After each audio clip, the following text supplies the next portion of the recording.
They called the cops on me on my own land. I was just trying to enjoy a quiet night by the lake on my ranch, when blue and red lights shattered the peace. The officers came in hot, yelling for me to step away from the fire pit like I was some criminal. One of them even asked, "Sir, do you have permission to camp here?" That's when I realized something was seriously off.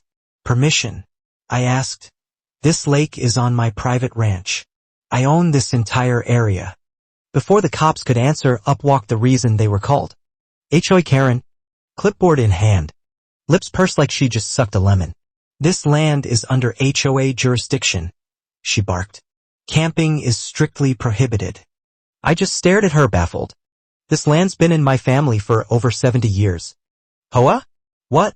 Karen scoffed, pointed at some rusty sign near the public access road and claimed the lake was part of their recreational territory. According to her, I was breaking community rules by camping within 200 feet of shared water. But here's the twist. There was no shared water. My ranch lake was completely fenced in.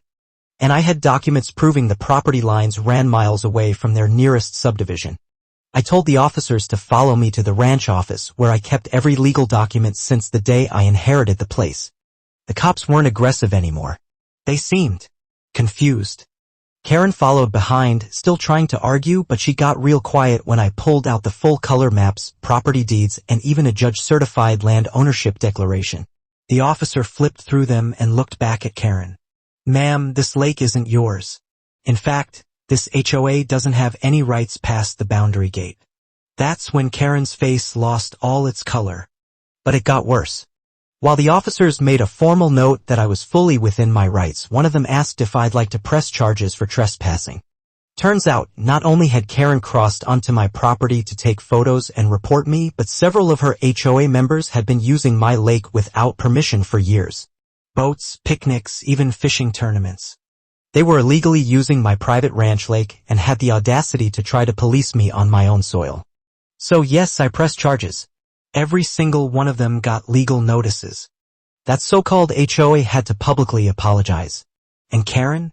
She hasn't shown her face near my gate since. Crazy how they called the cops on me, not realizing they were the real trespassers all along.